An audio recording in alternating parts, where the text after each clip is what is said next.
हम लोग अभी जो लेसन पढ़ रहे हैं वो क्या है, cooperative societies and joint stock companies. तभी हम लोग इसमें सिर्फ और सिर्फ कोऑपरेटिव सोसाइटी को समझ रहे हैं। सो कोऑपरेटिव का मतलब क्या है कि लोग मिल के काम करेंगे, ओके, और मिल के काम करेंगे। इनका मेन ऑब्जेक्टिव रहेगा बेसिकली लोगों का हेल्प करने का काम रहेगा। क्या रहेगा? हेल्प करने का काम रहेगा। तो यहाँ पे देखो एज पर द डेफिनेशन क्या बोला है, it means those who want to work together with some common economic objective can form a society with its termed as cooperative society। Okay, तो सब लोग मिलेंगे। जैसे एक छोटा सा एग्जांपल मैं दे रहा हूँ कि ये सारे विलेज में काम करने वाले फार्मर्स हैं। कौन है? फार्मर्स है। फार्मर्स क्या कर रहे हैं? मिल्क का प्रोडक्शन कर रहे हैं, ठीक है। अब जब ये मिल्क का प्रोडक्शन करे तो हर कोई अकेला अकेला जाके बेच के आता है, तो हर किसी को अलग अलग रेट मिलता है।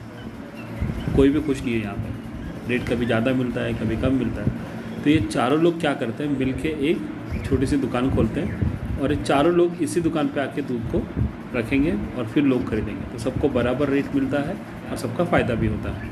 तो ये हो गया कोऑपरेटिव सोसाइटी। तो वैसे जैसे मिल्क की बात है तो जो वेजिटेबल्स है या कुछ दूसरे स्टोर्स है सभी लोग क्या करते हैं, इस तरह से कोऑपरेटिव सोसाइटी में आते हैं। इसमें क्या होता है कि सभी लोगों को उनका जो मार्केट रेट है उस रेट के हिसाब से चीज़ें मिलती है, पैसे भी मिलते हैं। तो इसलिए इन्होंने देखो यहाँ पे ध्यान से ये वाला part, cooperation is a form of organisation where in person voluntary associate together as human being on a basis of equality for the promotion of economic interest of themself. Voluntary का मतलब क्या है? वॉलेंटरीली मतलब क्या होगा?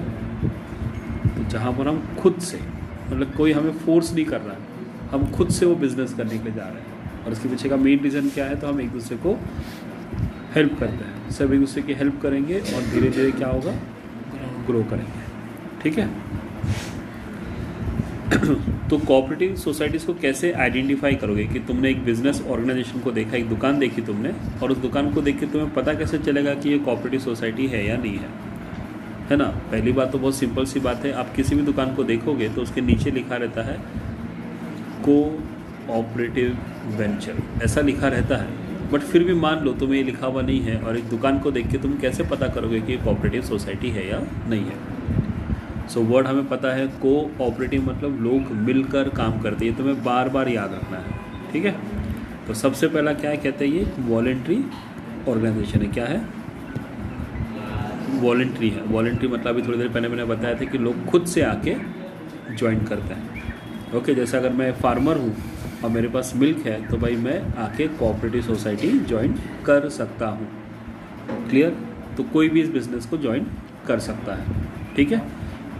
वो leave भी कर सकता है अपने बिल के ऊपर जब उसका मन करेगा। जैसे एक आदमी है, इसे लग रहा है कि ये अच्छी कंपनी है, उसने ज्वाइन किया, पर धीरे धीरे पता चला कि वहाँ पे चीटिंग हो रही है, कुछ हो रही है, तो उसको छोड़ भी सकता है, ठीक है। ओपन मेंबरशिप है, मतलब anyone who is interested can join the cooperative society. Business में कोई भी आ सकता है, किसी भी कास्ट का आ सकता है, सेक्स, कलर, रिलीजन, कोई भी हो वो इस बिज़नेस में आ सकता है। सेपरेट लीगल एंटिटी होती है। देखो ये बहुत इंपॉर्टेंट है, कहते हैं सोसाइटी एक्ट ऑफ 1912 क्या बोला है, सेपरेट लीगल एंटिटी है। लोग इसमें बिजनेस में कोई भी आ सकता है, और लेकिन इसको नाम कैसे देंगे, एक्ट के हिसाब से, 1912 का act. Then source of finance क्या रहेगा, गैस करके बताओ। तो जो लोग आ रहे हैं यही लोग मिल के एक दुकान स्टार्ट करते हैं, तो पैसा ये लोग खुद ही लगाते हैं, ओके, जिसे हम लोग क्या कहते हैं, सब्सक्रिप्शन। क्या कहते हैं, सब्सक्रिप्शन, ठीक है। और अगर सब्सक्रिप्शन नहीं रहेगा तो ये लोग क्या लेते हैं, लोन लेते हैं। किससे, बैंक, गवर्नमेंट से। लेकिन तुम्हें सोसाइटी को पहले क्या करना पड़ेगा, रजिस्ट्रेशन करना पड़ेगा। जब तक आप सोसाइटी को रजिस्ट्रेशन नहीं कर रहे तब तक गवर्नमेंट आपको पैसे नहीं देगी, ठीक है।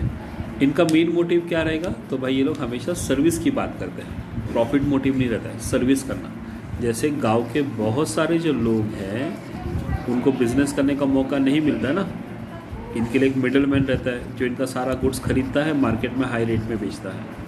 तो इन्होंने क्या डिसाइड किया, हम मिडल मैन को नहीं रखेंगे, खुद अपना माल बेचने जाएंगे। तो ये जब पैसा कमाएंगे, इनका मेन मोटिव क्या है, सर्विस देना, ओके। प्रॉफिट धीरे धीरे कमाना स्टार्ट करते हैं, और जो प्रॉफिट जो भी कमाएंगे वो सभी लोग एक दूसरे में डिस्ट्रीब्यूट करते हैं। अब मानते हैं वोटिंग पावर मतलब क्या है।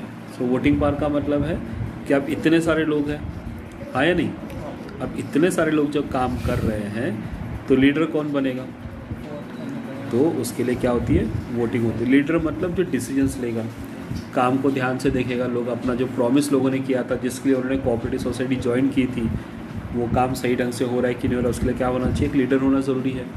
और लीडर के लिए क्या होती है, वोटिंग होती है। Okay, it depends upon each and every cooperative society कि वो लोग किस तरह से अपनी मीटिंग्स को हेल्ड करते हैं और कैसे वोटिंग होगी। ठीक है, इंडिया में हम लोग देखेंगे कोऑपरेटिव सोसाइटीज़ कितने टाइप की हैं। एक है कंज्यूमर, देखो नाम से ही समझ में आता है, कंज्यूमर मतलब the person who consumes the good. जैसे तुम लोग हो, गुड्स खरीदते हैं ना हम लोग, तो हम लोग जब गुड्स खरीदते हैं तो क्या किसी भी रेट पे गुड्स खरीदते हैं क्या, नहीं, मार्केट का जो रेट रहेगा उसी के हिसाब से। मान लो अगर तुम्हारे लिए किसी ने रेट कम कर दिया या ज़्यादा कर दिया तो तुम क्वेश्चन करोगे ना, महंगा क्यों बेच रहा है, सस्ता क्यों बेच रहा है, तो अकेले तो बात नहीं कर सकते, तो आप कहाँ जाओगे, कंज्यूमर कोऑपरेटिव सोसाइटी में जाओगे। ठीक है, तो यहीं पर ये देखो हम लोग डायरेक्टली कहाँ से खरीदते हैं, फ्रॉम द प्रोड्यूसर्स, जो चीज़ें बनाते हैं उन्हीं से हम लोग डायरेक्ट खरीदने जा रहे हैं। तो अपने घर के पास भी बहुत सारी दुकानें हैं। ओके, जैसे पुणे में हम लोग देखेंगे तो ग्राहक पेट नाम का एक बहुत ही फेमस दुकान है। कौन सा, ग्राहक पेट, तिलक रोड पे है, वहाँ पे जाके देख सकते हो। वो क्या है, कंज्यूमर कोऑपरेटिव सोसाइटी। वहाँ पे जो रेट्स रहते हैं ना गुड्स के, वो बहुत कम रहते हैं कंपेरेटिवली। जैसे तुमने डीमार्ट वगैरह भी देखा है, लेकिन डीमार्ट सोसाइटी नहीं है, डीमार्ट क्या है, बिजनेस फॉर्म है, लेकिन ये सोसाइटी फॉर्म है जो बहुत कम रेट पे लोगों को बेचती है। ये भी बहुत फेमस है, अपना बाज़ार, सुपर बाज़ार। ठीक है, ये लोग कौन स्टार्ट करते हैं, तो सब लोग मिलके, मतलब यहाँ पे जिन्होंने स्टार्ट किया है वो सब कौन है, प्रोड्यूसर्स हैं। वो प्रोड्यूसर्स एक साथ आया और बोला चलो हम कम रेट पे बेचने के लिए तैयार है। किसको नहीं ला रहे बीच में, वो मिडल मैन को नहीं ला रहे हैं। फिर आते हैं प्रोड्यूसर्स। अब प्रोड्यूसर्स भी वैसे ही है सेम, जो लोग प्रोड्यूस कर रहे हैं, तो making available items for the needs of production like raw material. तो जो प्रोडक्शन करने वाले वो क्या करते हैं, गुड्स बनाते हैं ना। जैसे अगर मैं कपड़े का व्यापारी तो मुझे क्या चाहिए रहेगा, कॉटन चाहिए रहेगा, है ना। तो कॉटन कहाँ से आएगा, तो रॉ मटेरियल मुझे ख़रीदना पड़ेगा। तो बहुत सारे प्रोड्यूसर्स अलग अलग जगह से खरीदते हैं, तो लोग क्या करते हैं, अपना ग्रुप बनाते हैं और एक साथ खरीदते हैं। जिसका नाम देखो, एप्को है, Boyanika, then Haryana handloom etcetera are the examples of producers cooperative society. ठीक है, फिर आता है मार्केटिंग। अब देखो इंडिविजुअल अगर तुम मार्केट में कोई चीज़ बेचने जाओगे तो लोग तुम्हारे गुड्स को जल्दी खरीदेंगे क्या, नहीं, तो तुम्हें उसको मार्केट करना पड़ेगा ना। मार्केट करना पड़ेगा मतलब लोगों को बताना पड़ेगा कि भाई देखो ये गुड्स हमारे पास है। तो उसे हम लोग कहते हैं मार्केटिंग कोऑपरेटिव सोसाइटी। ये लोग क्या करते हैं, These societies collect the product from the individual market and take the responsibility of selling those product in the market. Okay? ये लोग क्या करते हैं, आपके गुड्स को लेंगे और मार्केट में इसको बेच देंगे, तो इसको क्या कहेंगे, मार्केटिंग कोऑपरेटिव सोसाइटी। इसका सबसे बड़ा एग्जांपल है अमूल। नाम सुना है ना अमूल दूध का। अब आता है thrift and credit cooperative society. तो ये लोग क्या करते हैं, they accept deposit from the members and grant them a loan at reasonable rate. अब मान लो जैसे अगर मैं एक दुकान खोल के बैठा हूँ और मुझे दुकान के लिए 2 लाख रुपए चाहिए, मैं कहाँ जाता हूँ, बैंक के पास। बैंक कहती है आपको इंटरेस्ट देना पड़ेगा 20% का, जो मैं शायद से ना दे पाऊँ। लेकिन कोऑपरेटिव सोसाइटी में क्या होता है कि सब लोग मिल के अपना प्रॉफिट का कुछ पैसा बैंक में रखते हैं और इसी बैंक से जिसको ज़रूरत है उसको पैसा देते हैं। रेट ऑफ इंटरेस्ट बहुत कम होता है, इसलिए गांव में देखोगे ज़्यादा करके कोऑपरेटिव सोसाइटीज़ रहती हैं। जो लोग बिज़नेस के लिए, घर बनाने के लिए, बेटी की शादी करने के लिए, एजुकेशन के लिए लोन लेते हैं, तो यहाँ पे लोन का रेट 10% से स्टार्ट होता है। 10% भी नहीं, उससे भी कम होता है, डिपेंड अपॉन द विलेज।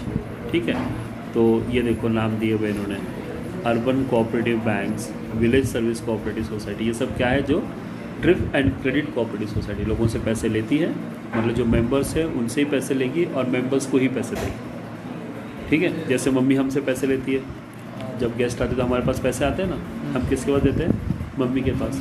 तब अगर तुम 4-5 भाई बहन हो तो तुमने सारा पैसा किसके पास जमा किया, मम्मी के पास, और जब ज़रूरत पड़ेगी मम्मी उसमें से निकाल के तुम्हें दे रही है। ठीक है, देन आता है हाउसिंग सोसाइटी। ये तो तुमने सबसे ज़्यादा देखा रहेगा। अब जिस सोसाइटी में तुम लोग रहते हो उनको हम लोग कहते हैं हाउसिंग सोसाइटी। तो हाउसिंग सोसाइटी में क्या क्या काम होता है, जैसे फ्लैट्स को साफ़ करना है, रोड बनाने हैं, फ्लैट के अंदर की लाइटिंग वगैरह है, पानी छोड़ना है, या जैसे गणपति का फेस्टिवल आ गया, ईद आ गया, कुछ आ गया, तो उसके लिए ये लोग क्या करते हैं, सोसाइटी फॉर्म करते हैं। और उस सोसाइटी में कॉन्ट्रैक्ट हाउसेज और flats are allotted same to the members. तो ये लोग एक और चीज़ करते हैं कि सोसाइटी फॉर्म होती है, एक बड़ा सा लैंड परचेस करते हैं अगर लोग अच्छे होंगे तो। अब ये सभी लोग मिलकर उस लैंड को परचेस करते हैं और खुद ही इसके ऊपर बिल्डिंग बनाते हैं। इसमें से खुद के लिए कुछ रखेंगे और बाकी क्या करेंगे, सेल करेंगे। इससे जो भी प्रॉफिट होगा वो किसको मिलेगा, मेंबर्स को। क्लियर? आएगा सर में?